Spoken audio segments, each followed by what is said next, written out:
bakunzi ba IGC channel, turi mu rugendo rwo gukomeza kuganira n'abakozi b'Imana mu mirimo yabo ya buri munsi. Nkuko mubibona hano imbere murabona n'umumotari ari mu kazi ke kandi n'umurokore ukijijwe. Twagiye kuganira nawe kugira ngo atubwire ni gute ashobora gukora akazi ke ka buri munsi. Bigaragara ko ashobora guhahurira n'ibigeragezo ariko akanga agakomeza agakurikira umwami, akomeza agakizwa ntave mu by'agakiza. Reka dutangire atwibwira, atubwira amazina ye, atubwira n'icyo akora, aho atuye n'aho asengera. Murakoze. Amazina yanjye nitwa Kanyarwanda Samsoni, ntuye mu karere ka Bugesera, nkora akazi ko gutwara abagenzi kuri moto, ibyo benshi bita motari, ngakorera muri uyu mujyi wa Kigali, kandi nkagerageza gukiranuka nubwo tugera duhura n'ibintu byinshi bishobora kudusubiza inyuma, ariko tugerageza kubaha Imana no gukora ibyo gukiranuka mu kazi kacu ka buri munsi. Bigaragara ko muri iyi minsi ya none haba hariho ibigeragezo byinshi cyane ku bagenzi mutwara. Hari ubwo utwara nk'umuntu wenda ugasanga utwaye nk'umuntu w'igisambo ukabona bagufatanya na moto yawe. Ibyo bintu we byize bikubaho? Ibyo ntabwo ngiye byambayeho, ariko abajura turabatwara.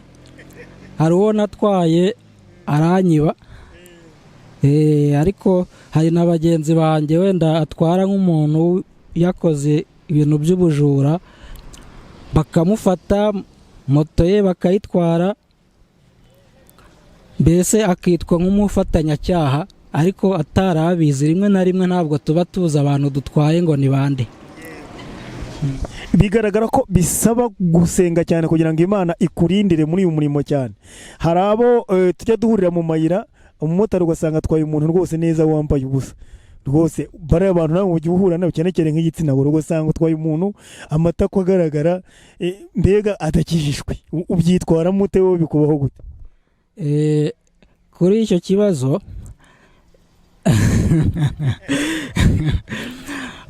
abagenzi bose turabatwara, ariko igikuru ni ukumenya abo turi bo, nkuko n'ijambo ry'Imana rivuga ngo ijisho ryawe ry'iburyo nirigushuka rikakugusha urinogora urite kure.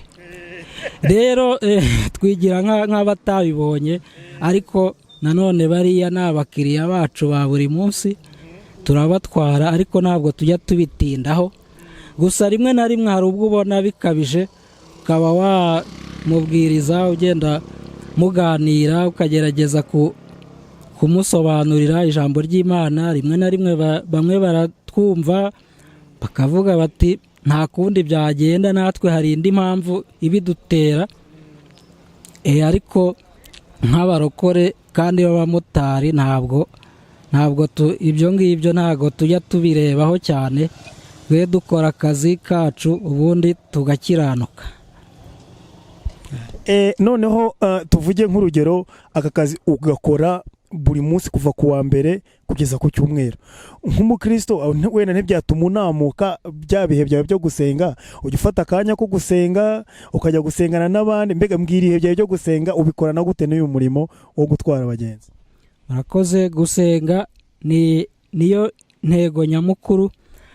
Uretse n'ibi ngibi wenda tuba dufite n'izindi nshingano mu itorero, rero ntabwo wazikora utasenze. Ntabwo nkora kugeza ku cyumweru.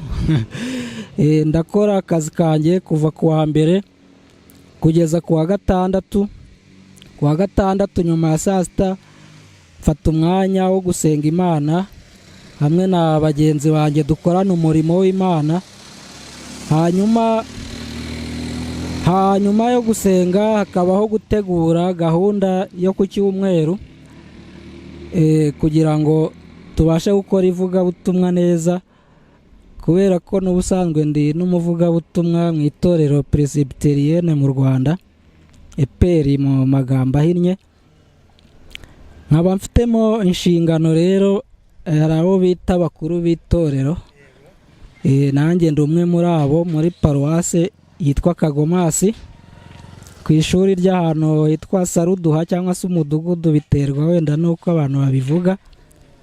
Aho ngaho rero ni ukuvuga ngo kuwa gatandatu nyuma ya saa sita aba ari umwanya wo gutegura neza amateraniro tubanje gusenga Imana kugira ngo itwambike n'imbaraga zizadusunika muri cya cyumweru cyose zikadushoboza kugenda turenga na bya bigeragezo n'ibigusha tugenda duhurira nabyo mu kazi. Uvuze ko ukoramo umurimo w'ubukuru bw'itorero kandi uzi ko uri n'umuririmbyi. Ese akazi k'uburirimbyi cyangwa se umurimo w'uburirimbyi ukora mu itorero ubangikanya gute n'iyo mirimo yindi ufite mu itorero n'aka kazi kawe ka buri munsi? Ese ubona umwanya wo guhimba rya? Akazi ko ibijyanye no kuririmba nibyo nabanjemo kuva nkiri umwana, hanyuma uko hagenda hashira igihe babona yuko hari n'izindi nshingano nashobora, hanyuma bazishyiramo kandi ndazikora zose nkabitunganya. Ibyerekeranye no guhimba rero, guhimba akenshi indirimbo ndirimba, mfite indirimbo nyinshi. Hari ukuntu umuntu yandika mu makaye, mfite ikaye y'indirimbo nyinshi. Uburyo rero ngenda nzandika, hari indirimbo ubusanzwe ndi n'umucuranzi nanone, haba igihe mba nicaye mfashe gitari cyangwa se sentetizeri natangira gucuranga nkumva indirimbo iraje. Hakaba igihe nanone indirimbo ziza mu nzozi cyangwa se mu buryo bw'iyerekwa, ubwo ni ubundi buryo mpimbamo indirimbo. Hakaba nanone igihe ndi mu kazi bitewe n'impamvu runaka njya kumva nkumva indirimbo iraje. Urabona nk'iyi ndirimbo yitwa Turasiganwa, iriya ndirimbo nayihimbye ndi mu kazi. Nahimbye ndi mu kazi guturuka hano Sonatibe najyaga Rwandex, ndagenda numva iraje, amagambo araza, melodi iraza, kujya gukata ngaruka indirimbo nayo namaze kuyirangiza, igisigaye ari ukuyandika kugira ngo itazibagirana. Nubwo nuko nguko bigenda. Noneho wenda tugana ku musozo, iyi ni Genesis Channel ikunda kugira inama abakristo mu rugendo rwabo rwa buri munsi, mu kazi ka buri munsi bakora, guhora bazirikana iteka wa mutima wari muri Kristo, bagahora bibuka icyo bari cyo, ntibagushwe n'ubusa. Ni iyihe nama wagira abo muhuje akazi cyangwa se abandi bakristo bakora indi mirimo ya buri munsi ushobora gutuma bashobora gucumura cyangwa se gucumuzwa n'abo bakorana?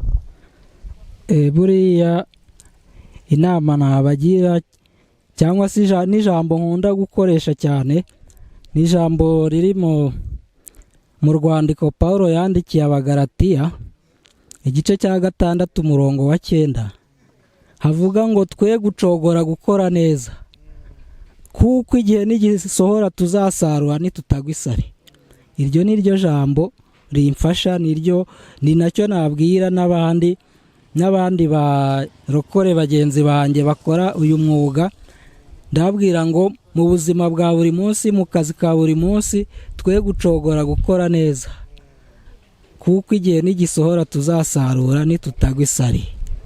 Murakoze cyane. Warangiza turirimbira kuri ya ndirimbo wahimbeye mu muhanda se wenda nka refre?